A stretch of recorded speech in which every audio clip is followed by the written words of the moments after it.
Right, so, at the time of recording, the new Superman movie releases in a couple of weeks, and to say I'm excited would be an understatement. I'm truly sold on the casting, this new, more candid and open take on Superman, and this vibrant Silver Age DC world. But if I had one teensome-weensome concern, it would be this shot right here of Superman knocking this guy's teeth out. Why? Because it doesn't look real. It doesn't look like it was shot in camera. This is the part where the smartest person in the world comes along and tells me, "Well, no shit, Sherlock, it's a CGI shot. Did you expect them to film David Corn's sweat flying up into the air and knocking a dude's teeth out?" Can we get a round of applause for Mr. Big Brain here? With any VFX-heavy movie, there's an awareness that there will be CGI in there. It's accepted at this point. Not everything is filmed in camera. No actor can pull off the feats that Superman can, but it begs the question, does the shot actually work? Ideally, you still want CGI to look like it is there in the scene. The reason this matters is immersion. Ultimately, you still have to convince your audience. You do not want to take a certain amount of suspension of disbelief for granted. It is the job of a filmmaker to make the audience believe that what's happening on the screen could be happening before their very eyes. The tagline for the original Richard Donner Superman wasn't, "You'll understand that a man is flying in these scenes." It was, "You'll believe a man can fly." Now, looking at this shot from Superman 2025, the models look to be very detailed. My main issue is just the incredibly unnatural looking lighting on the models. They're up in the sky, yet something is very clearly casting a shadow on them. Now, it could be a building, in which case context could save the shot, but in isolation, this doesn't look very convincing. And I think the conversation is far more nuanced than just what is and isn't good CGI. A lot of the shots that scholars on Twitter would blame on bad CGI are in fact not CGI at all and are a result of poor composition, lighting, etc. Take this shot of Yelena from Black Widow. Yeah, it's awful. It doesn't look natural at all. Again, what is casting all this shadow all over her? Why doesn't it look like she's been lit correctly? Tell you what, if this were CGI, then that would be a very impressive digi-double of Florence Pugh. But it isn't. So there's a lot of questions and contradictions surrounding bad CGI in comic book movies. There are times when objectively worse CGI ends up looking better than really polished CGI because of things like composition and lighting. Sometimes it is just impossible to make good CGI for a specific character or circumstance. And sometimes films can be ruined by bad CGI while others can get away with it. So today I'm going to be breaking down some examples of scenes in mainstream comic book movies that use CGI and why some instances work and some instances don't. An example of good CGI would be MCU's Hulk. This is a very impressive CGI character. Now, there is a little bit of an outlier with Incredible Hulk 2008, as he had quite a drastically different design to how the MCU Hulk would look going forward. And it was still quite an impressive design. They'd added a lot more definition to the Hulk's body than what he had in the Hulk movie back in 2003. His skin tone has a bit more variance to it. He's not just one bright green, he's lots of different shades of green. But where they really nailed this was when we got Mark Ruffalo's Hulk in the first Avengers movie. The Hulk retains most of the body definition from that first MCU Hulk movie, but he's also got visible chest hair now. We pair that with the fact that the Hulk has a very exaggerated face, like very exaggerated eyebrows and chin, and a small nose, but they've retained some of Mark Ruffalo's features in there as well. He's got similar eyes, he's got stubble, and it just looks impressive. He's a fully CGI character, yet I can still empathize with him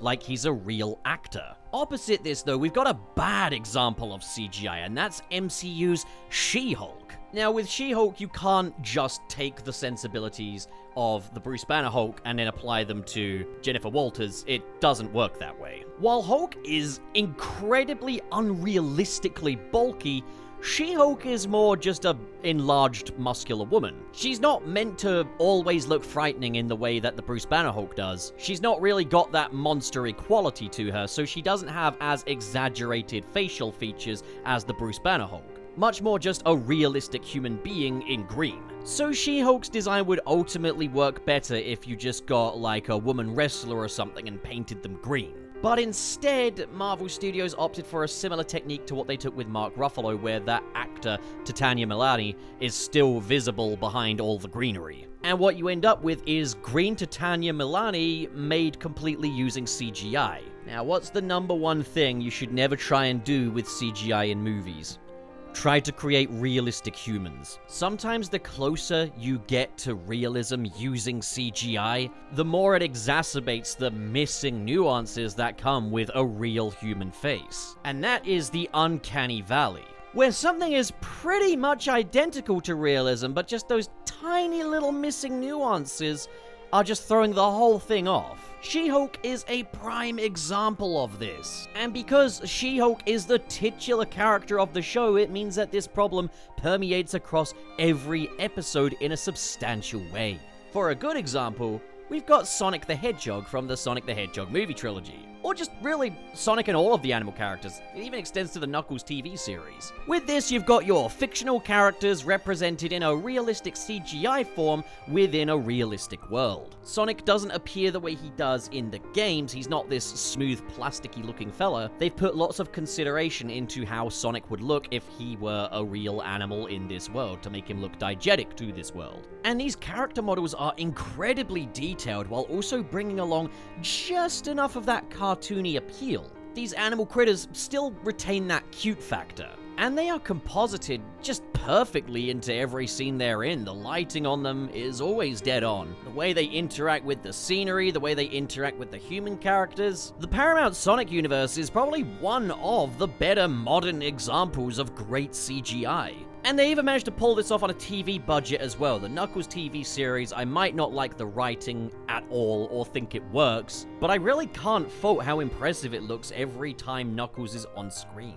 But for an example of a bad CGI creature, look no further than Sonic the Hedgehog in the first trailer for the first Sonic movie. Now, the strange thing is, the CGI model here is actually incredibly well made. This is a ridiculously high fidelity model. There is so much detail in his blue fur. The way it responds to light is just pitch perfect. And I dare say that fur fidelity is probably a little stronger than it ended up being in the final release of that first Sonic movie. The problem here is purely down to the design that the CGI folks are trying to bring to life here. It doesn't work. If the final design struck a great balance between realism and cartoonish appeal, this one moves entirely in the direction of realism, and all of that cartoony appeal is just lost in the translation. Sonic's noodly rubber hose limbs are now replaced with realistic humanoid body parts that have visible joints and visible muscles. He's got lips and realistic human teeth. His eyes have been shrunk. You know those images of like a realistic Homer Simpson and they're terrifying? Like, it's that but done to Sonic the Hedgehog, and it just doesn't work. It doesn't look good, and it's made worse by the fact that everybody in the whole world knows what Sonic is supposed to look like. For another example of good CGI, we've got Venom from the Sony vs. Venom movies. Yeah, say what you will about Sony Pictures universe of Marvel characters, or shall we say Spunk for short. Say whatever you will about the writing. I too am disappointed that Venom never met Spider-Man, but I can't deny all these symbiote critters in these movies look fantastic. Venom looks great. You can tell that a lot of thought has gone into what the texture of this symbiote would be like, and making it look like a living, breathing creature. How the Black Venom symbiote looks very slick and very kind of wet. It's very shiny, which exacerbates all of like the creases and kind of skin folds that would be on a living creature. They've substituted the white spider emblem on his chest for these white veins, which I think were a good decision if they really just couldn't justify that big spider logo. I'd still say, why are you making a Venom movie if you can't have Spider-Man in it, but it is what it is. But like, even his tongue as well just looks very rough. He's the right amount of expressive. The way he interacts with the scenes and the other characters is all really strong. I can't deny that as far as all CGI characters go, they did an amazing job with Venom.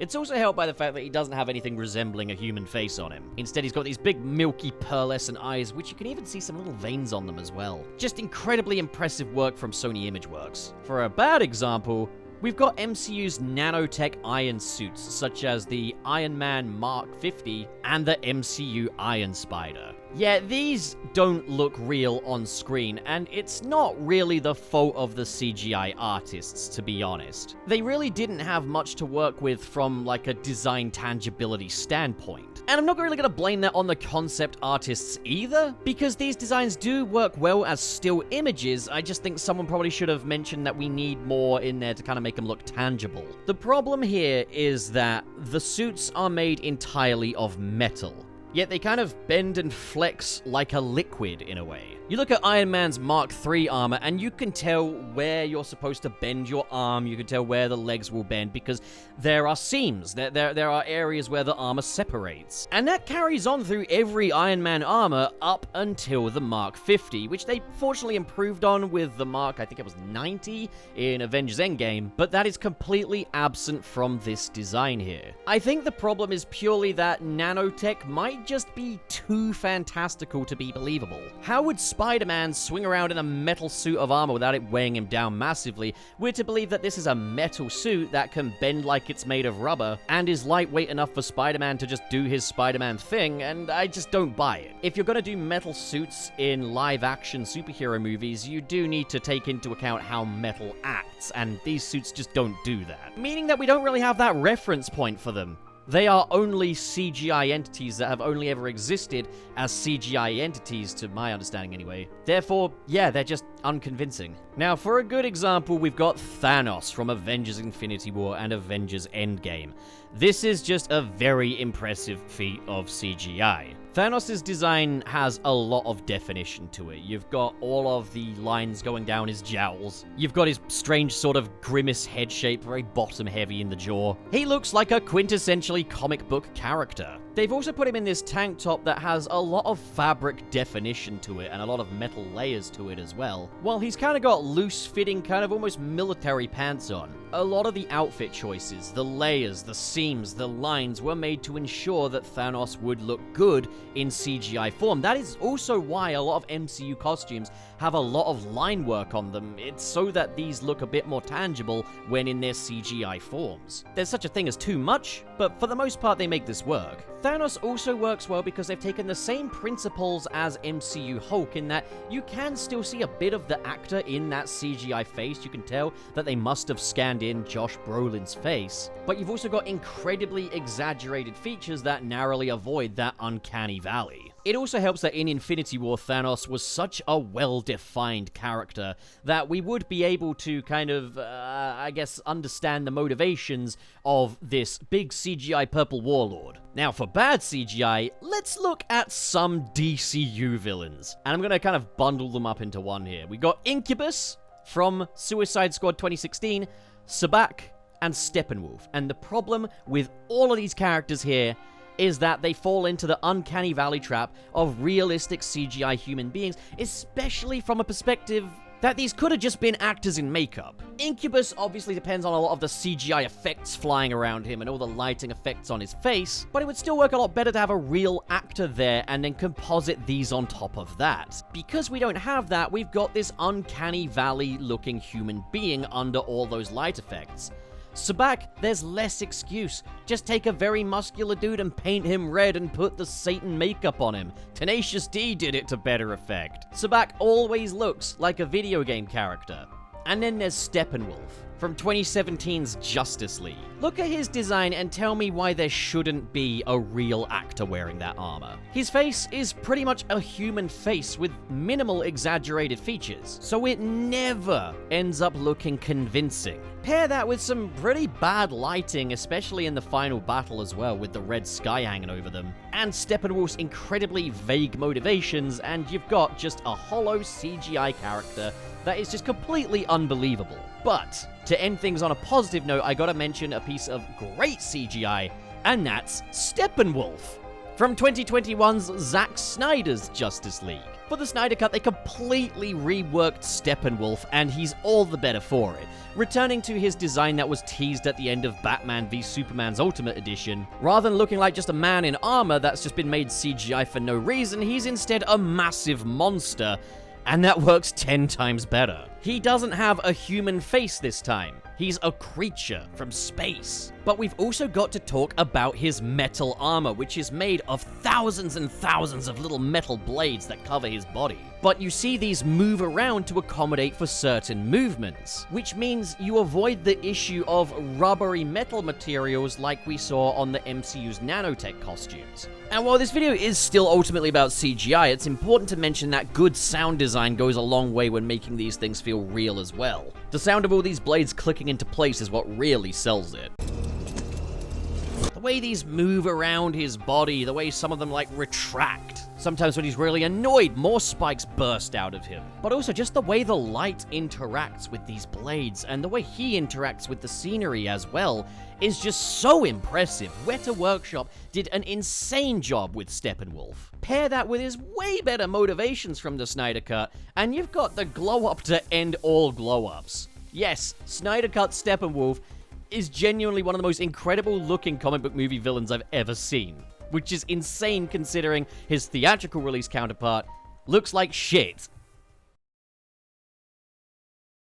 Time to thank the patrons. We've got Gosh Damn It, With Great Power, Just Another Evil Robot Clone Seeking Revenge, Xanderwolf, Ghostly Phantom, Twilord, KB, Sad Goku, Dare Denny, Kale Bennett, Pup Has At Least $100 of My Money, and Mr. SP, Sirius the Skeptic, and Biotin. In addition to those, we have Pressplate Jason, Gideon Wells, Goober, Basic Content, Reese Burns, Manauza, Goat Cannon, Litzy, Silver, Josh Strider, Grant Allen, Zach Bukowski, Marv Animation, Coco210, Cho Henshin, RT0, Carlex, SSS06, and Vera Wild. Thank you folks so much for your generosity. Let's move along. Okay, so we've broken down what I'd say a good and bad example of CGI in a superhero blockbuster is. But then, why are some instances of bad CGI more egregious than others? Well, referring back to She-Hulk, this is her superhero persona. We spend a lot of time with her in She-Hulk form. This is the titular character of the show, and visually, it just doesn't work. It looks unsettling, so naturally, it's going to be a bigger deal that it doesn't look good. Now let's compare that to another example of what I would consider to be weak CGI in the MCU, and we've got Spider-Man Homecoming. Spider-Man Homecoming is an incredibly entertaining movie that subverts the usual genre tropes of previous Spider-Man movies and instead opts for something lighter. The focus is less on Peter this time and more on Spider-Man, which is a refreshing change of pace. But there's a lot of CGI shots in this movie that kind of stink. The digi-double for Spidey in his Stark suit just isn't great. For one, I don't know if it's the shade of red or just the way it reacts to light, but it does not match the richer red of the practical Stark suit. It's very easy to tell the difference between when Spidey is practical in this movie and when he's CGI. But even when the shot is practical, they tend to paint over any imperfections in post. And I don't just mean where the practical suit is getting damaged, I mean any creasing, any areas where the fabric would naturally fold are painted over. The end result is that Spider-Man looks like a CGI character. He doesn't look very diegetic. I can't really think of any material that acts like this in the real world, not that I've seen anyway, which results in Spidey looking just kind of intangible. It's a fantastical suit made of a fantastical material which looks fantastical on screen, but because of that it loses that tangibility factor. But then, there are a lot of instances in Spider-Man Homecoming where they used a digi-double of Spidey's homemade suit and suddenly, it's no longer an issue. Because that suit, we know exactly what it's made of. It's a hoodie tracksuit combo, so it acts like one. It has the physical properties of one. It's tangible and believable to look at on screen. The problem with the Stark suit is that it just doesn't lend all that well to CGI because of its very flat look and low contrast. We've done away with the raised webs and the patterns running throughout the red and blue fabric, as well as dark blue fabric in favor of something clean, which results in a very comic-accurate Spidey, but there's just not a great deal of on-screen definition, which doesn't look very good for CGI. You ever look back at The Amazing Spider-Man 1 and just marvel at how photorealistic the digi-double for Spidey in that film looks? Heck, even Spider-Man 2, because back in 2004 we had this fairly ambitious close-up shot of Spidey web-swinging in the night sky, and it's all CGI. And it looks better than Homecoming CGI. It's because these suits just inherently have more definition. you can get much more reference for the lighting through the reflective shiny webs, and the brick patterns give everything a sense of depth. The Homecoming suit may be a gorgeous practical costume, but it just doesn't lend as well to CGI. So why doesn't it matter that much then? Well, a bad CGI Spidey is going to be easier to stomach than a bad CGI She-Hulk for one reason. She-Hulk has a human face. There are two features on She-Hulk that are notoriously difficult to translate to CGI. There's a mouth, and there are eyes. These are such complex, nuanced parts of the human body that if they're not lost in the model, they could be lost in the animation, and if they're not lost in that, they'll probably get lost in the render. Spidey, on the other hand, can get away with this much better because of his design, and it fundamentally lending better to CGI. He wears a mask that covers all of those tricky facial features and imperfections that you'd expect to find on a human face. It might pull you out of the moment when he suddenly looks like a Web of Shadows cutscene, but not nearly as much and not nearly as often as this over-the-hedge looking She-Hulk. It just doesn't offend as much. Spider-Man 3 ends up being the most inconsistent looking of the Sam Raimi trilogy because they started using CGI digi-doubles for Tobey Maguire unmasked, and it's safe to say the tech just wasn't there yet. However, fortunately it's only for very quick, fast-moving shots, so a well-coordinated blink may just save you the ropiest shot of the Raimi Spider-Man trilogy. Speaking of masked characters suffering less, same goes for Black Panther's final battle, which looks like a video game cutscene. Everything from the fantastical environment, to the neon glowing costumes, to the lighting which doesn't complement those Black Panther outfits at all. It just looks abysmal.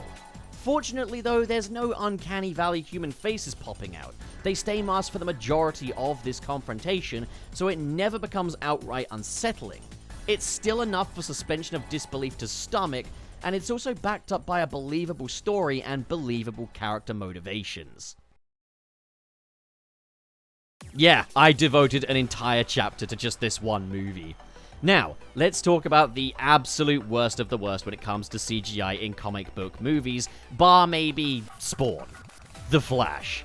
The Flash is an example of where bad CGI can ruin a film, because this film so heavily leans on its CGI, and it's not good, it's not well lit, well modeled, well rendered, well composited, or well directed. You got the CGI babies and the occasional shot where Barry looks a little rubbery when in action, and I can kind of work with this. This is fine. What I can't work with is the fucking Chrono Bowl. We spend 3 scenes here, one of which is the final battle of the film. The Chrono Bowl is meant to be like a kaleidoscope of different memories and timelines, and you know what? Cool way of conveying that. But it's entirely comprised of CGI digi-doubles of human characters. Now, it would be one thing if they were moving around, but they're not. They're frozen, static, so there's no natural movement to latch onto. They're not just in the background either. The camera makes these hideous digi-doubles the focal point more often than not.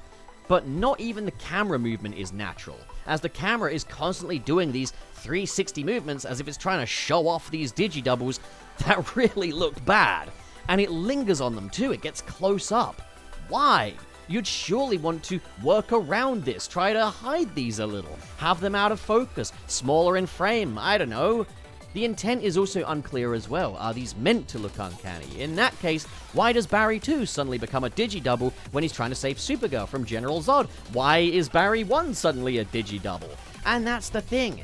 If this were just 3 awful scenes so badly executed that they take me out of the moment entirely, that would be one thing. But then you've got digi-doubles outside of the Chrono Bowl. There are plenty of shots of General Zod in the big Minecraft flat battle that look like shit. And worst of all, the 2 Barrys are constantly in a game of ping-pong as to whether or not they're going to be partially digi-doubled. Yeah, the Superman mustache issue from Justice League is back and worse than before here. Rather than reshoot scenes of the other Barry with Ezra Miller like a normal Parent Trap style dynamic, they've instead done this weird deepfake thing to one of the Barrys, and it's an issue that persists from the start to finish of the film. You've got very unfinished CGI that the film hasn't at all compensated or minimalized to a point where, yes, it's cool that Michael Keaton is back as Batman. It's cool to not have a villain, but instead have Barry become kind of his own worst enemy. Yes, there are fun directorial decisions here and there. But CGI is such a huge part of this film.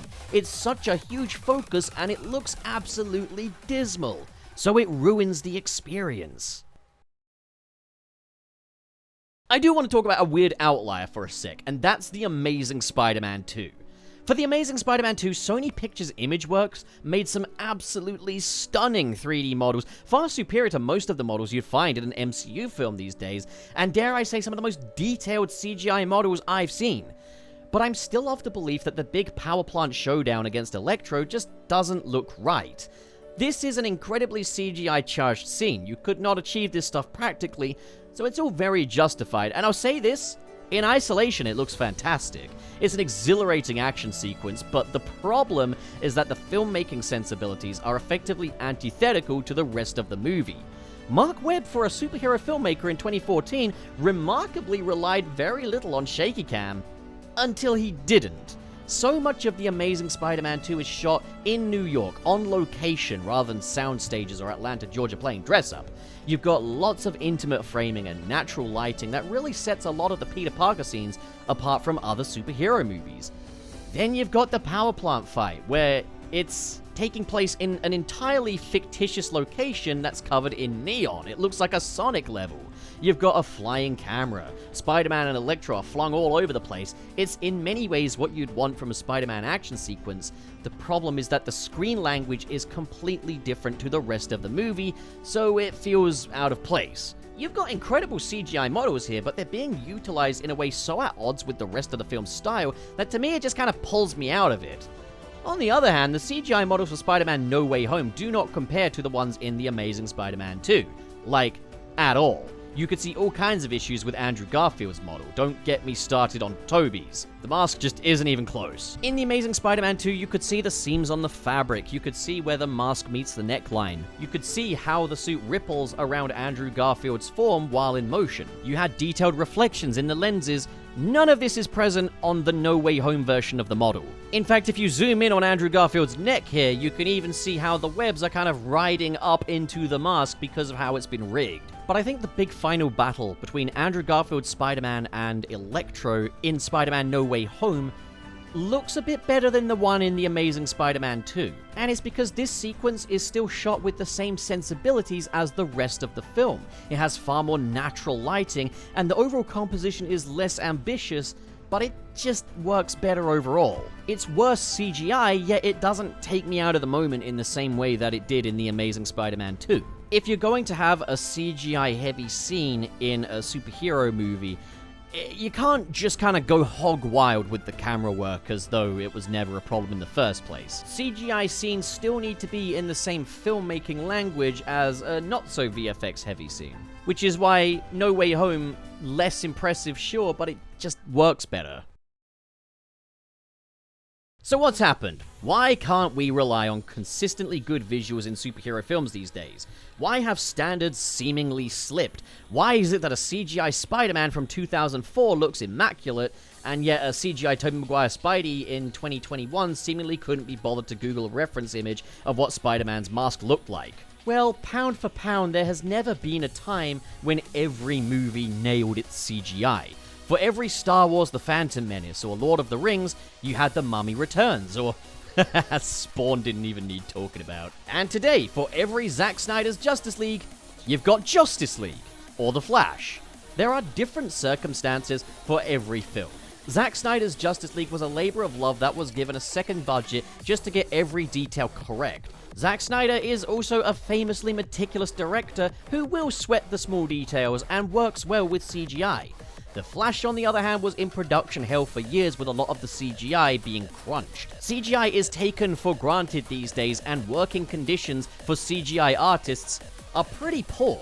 And the big issue is that these studios, like Marvel, are such major consistent release juggernauts that their production timelines are incredibly tight, meaning improvements that might have been made fall to the wayside. Spider-Man 2 in 2004 had such excellent CGI because everyone in the production process understood that CGI had a lot to prove. So it had to look good. The artists were given the time to make Spidey look good. CGI was new, so they would take care with it. For Spider-Man Homecoming, yeah, the CGI is a mixed bag, but it released in a climate where superhero movies and CGI didn't really have much to prove. It's just kind of accepted that CGI is going to be in movies of this nature, so if someone notices it, it's not that big of a deal. But there does come a point where a line has to be drawn in the sand. Lesser CGI can be well incorporated or better composited, as I pointed out with the No Way Home and Amazing Spider-Man 2 comparisons. It's a big process and there's never just one department to blame. But to be honest, I feel like blame should always come from the top down. Again, working conditions for CGI artists in a Marvel-dominated world are really not good. They have fortunately slowed their roll slightly, but Jesus Christ. All that being said, of course I always hope for the best. I do hope this shot will look better in the final film for Superman. I do hope we'll see improvements to CGI and see it treated with the due care, because ultimately, that's how I want every aspect of production to be treated. With care. Are you still here? What are you still doing here? Go, get out.